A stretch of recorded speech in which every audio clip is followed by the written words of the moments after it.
একুশের বাংলাদেশ 21শে পার্টি তারা আমাদের 21শে পার্টির দেশপ্রেম মানবতা গণতন্ত্র সবার জন্য আমরা যদি এই জিনিসগুলো প্রত্যেকটা লিডার মনে প্রাণে বিশ্বাস করি এবং প্রত্যেকটা লিডার যদি মনে করে যে আমি নির্বাচিত হয়ে এই কাজটাই করব, দেশপ্রেম আমার কাজ, মানবতা আমার কাজ, গণতন্ত্র আমার কাজ, আমি যদি সবার জন্য এডুকেশন ফর অল করতে পারি, তাহলেই আমরা নির্বাচিত হয়ে এসে একটু আগে ফুহাদ ভাই বলছেন, অনেকেই বলছেন যে আমরা নির্বাচিত হয়ে আসি, প্রত্যেকটা এখানে যত লিডার আছেন প্রত্যেকে যদি এই বিশ্বাসটা আমরা লালন করি, তাহলে আমরা নির্বাচিত হয়ে আসে দেশকে যে নয়া বন্দোবস্তের কথা বলছি, সেই নয়া বন্দোবস্ত আমাদের জনগণ যে জুলাই আগস্টের পরে যে স্বপ্ন দেখছে জনগণ, সেই স্বপ্নের বাস্তবায়ন হবে।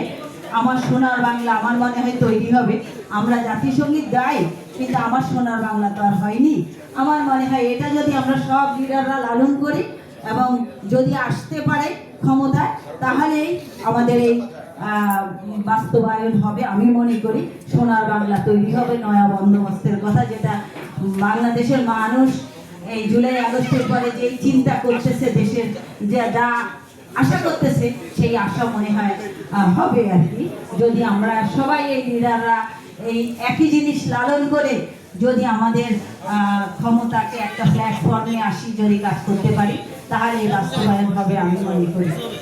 আর জুলাই আগস্টে যারা আত্মহতি দিয়েছে তাদের আত্মার মাগফিরাত কামনা করছি, এই শহীদদের আত্মার মাগফিরাত কামনা করছি।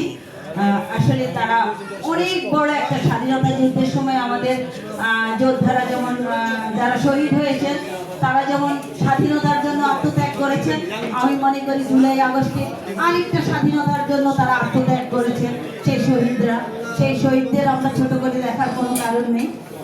আমাদের একটা জুলাই চার্টার হয়েছে, সত্যি এটা একটা হাস্যজনক চার্টার, এবং সেই চার্টার কোনো কনস্টিটিউশনেও হবে না। এটা রেখে দিয়েছেন, ঝুলাই দিয়েছেন যারা ক্ষমতায় আসবেন, এবং সেই চার্টারে আমাদের যে শহীদরা আত্মত্যাগ করেছেন জীবনের বিনিময়ে, এই আমরা কথা বলার সুযোগ পেয়েছি, সেই সম্মানটুকু ওই চার্টারে নাই আমার কাছে মনে হয়েছে, এবং সেই চার্টারটা বাস্তবায়নও হচ্ছে না। যদি একদম বাস্তবায়নের কথা বলি, এটা তো আপনারা সবাই জানেন, সব পলিটিক্যাল দলের কি অবস্থান আছে, আমি আর ব্যাখ্যা করতে চাই না। আমি এই শহীদদের আত্মার মাগফিরাত কামনা করছি, এবং আমি সকল লিডারকে বলবো বাংলাদেশ 21শে পার্টির যেরকম দেশপ্রেম মানবতা গণতন্ত্র সবার জন্য শিক্ষা,